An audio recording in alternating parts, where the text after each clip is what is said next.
Alright, jumping right in Italy, in four-wheel drive, away we go. Coming up to a first hairpin, and again, a little mini scanty flick, left foot braking our way around this hairpin. Getting back on the gas, getting ourselves up to speed, and here turn brake, and we're staying flat on the gas through this whole corner, just using the left foot braking to get ourselves around there. Likewise here, avoiding the cliffs of death, avoiding the edge of death here on the left, getting ourselves through here as fast as we can. It gets quite narrow, so just trying to stay brave on the throttle, just remembering the good fundamentals of left foot braking. Likewise, a little bit of remembering about these jumps to get ourselves in a position where when we land we'll be in a good position, so jumping in a way to set ourselves up for the landing. Getting around here already looks pretty fast, but spoiler alert, the next clip I play will be even faster than this, so we're doing pretty good. Getting through here, we're about to enter a long section of staying as flat as we dare, which in this instance is not quite fully on the floor. Definitely it's hard to see where you're going when you're going this fast at night here. Definitely hard to see the road up ahead. So you'll see here I'm in 5th gear, just went up to 6th. But I think I made a good chunk of time up on that straight in the next clip by staying more flat, more sooner. If that makes sense. Anyways, a little scandy flick through there, very tiny one. Getting through here. Speaking of things I'll take better the next time around, this turn, this little right here, a little kind of half carousel, we'll nail that even better on the next run. Speaking of things we'll nail on this run, is this upcoming left 3 here. Did pretty good on this one. I wish I could paste that left 3 the way I took it into the next run. Would have saved me a little bit of time there.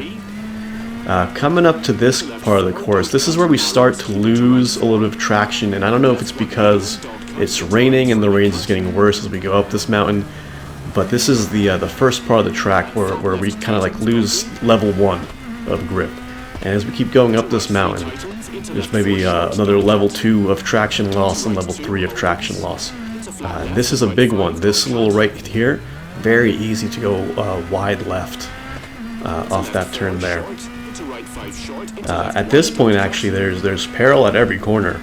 Lots of exposure here, definitely at even here, going a little bit more wider than I'd like to. So at this point, kind of know I'm close to home, trying to avoid the accident, right? Because as we know, most accidents happen close to home. So definitely here, even, getting close to death on every turn here. Definitely way less traction up on this part of the course than at the beginning.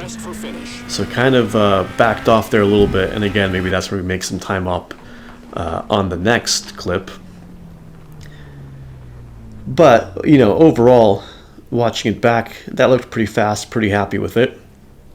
And as it stood at the time, it was the best time.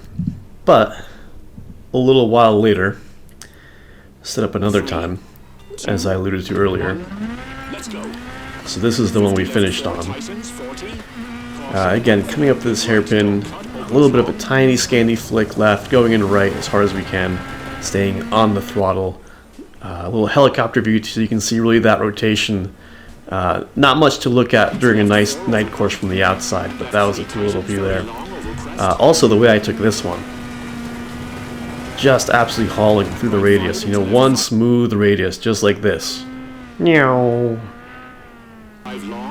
So definitely when you can set up your turns to be a nice smooth radius like that, instead of having to correct, overcorrect, counter-correct, midway through a long turn like that, can definitely save you a lot of time. Speaking of which, there's a radius for you.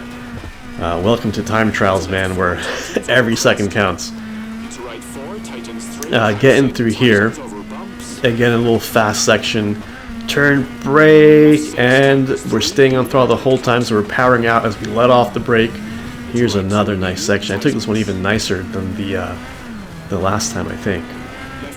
Really feeling good through that section. I think that's pretty much the optimal line you can take.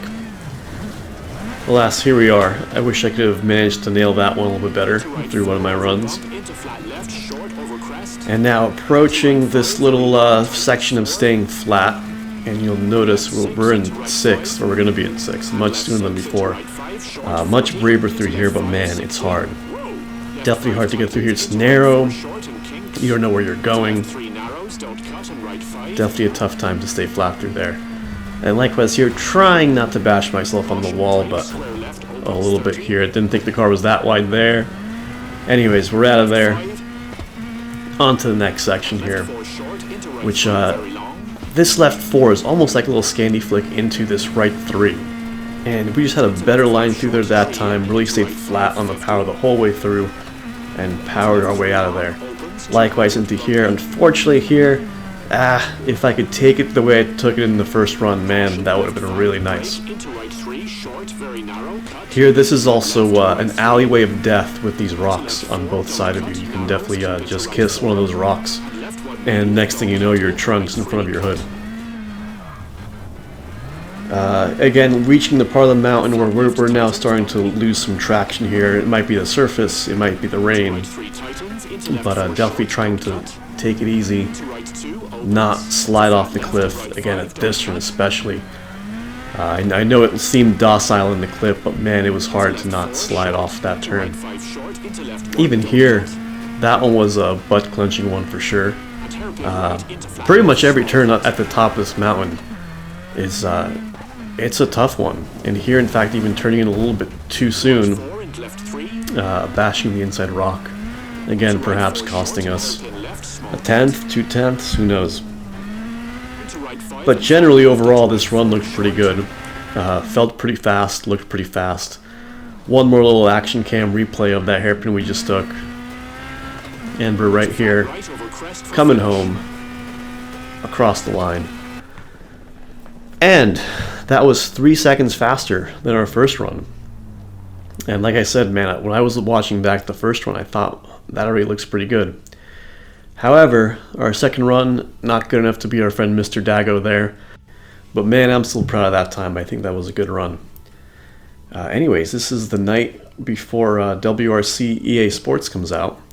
So looking forward to potentially playing that one at midnight tonight. Probably going to stay up a little bit late for it. Anyways, on the outro, leaving you guys with the helicopter footage. So again, not a whole lot to see, unfortunately, because it's so dark. But you can see the brake lights go on and off, so you can kind of get an idea of how long I'm holding the brakes. If you can kind of use the headlights to see ahead, you can kind of tell where I'm applying the brakes.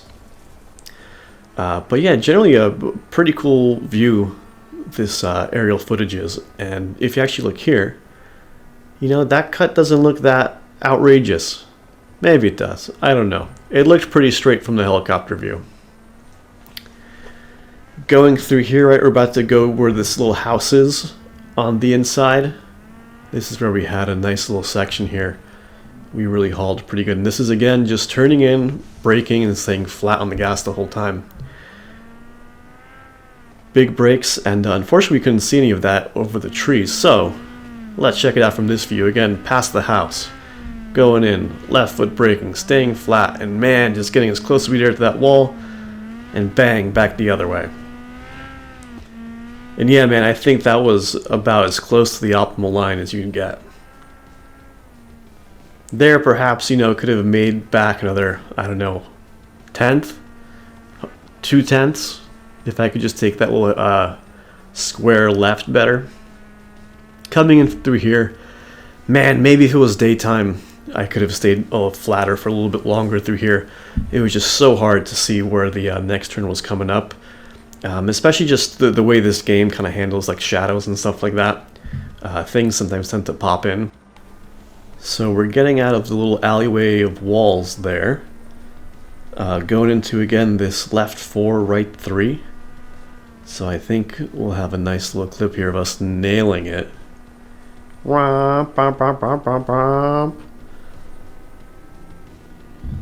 Getting right before the part where it starts to get slippery. Approaching another alleyway of death, actually, with these rocks. I think we just went past them here. And now at this point, kind of that first level of grip has been removed. That hairpin a little bit tricky, narrow through there. Again, kind of dealing with that loss of grip. Here, that right turn, it's a very small right turn, but blind and definitely easy to understeer off the cliff. So now we're getting properly up the hill here. And again, that grip level is going down.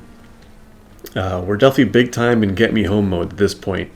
Just trying to finish off, not slide off the cliff, not steer into some rocks. You know, trying our best not to kill ourselves here despite our best efforts. And here we go, one of the final hairpins here coming up. At this point, we're pretty much home free. One more left-hander ahead. Managed not to bin it at the end. And there we go. Thanks for watching, guys, and see you in the next one, which could potentially be EA Sports WRC. Alright, see ya.